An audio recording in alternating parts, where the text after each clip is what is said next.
at tinatawag na tayo ng mundo.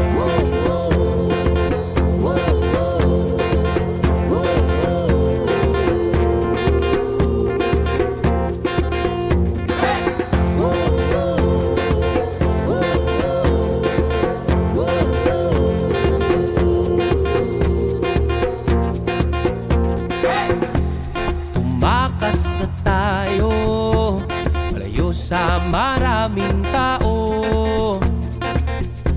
humiwalay at magtago sa maingay at malabong mundo. Bumubulong ang hanging habagat at hampas ng alon. Dumudulog at iyayakap na tayo ng karagatan.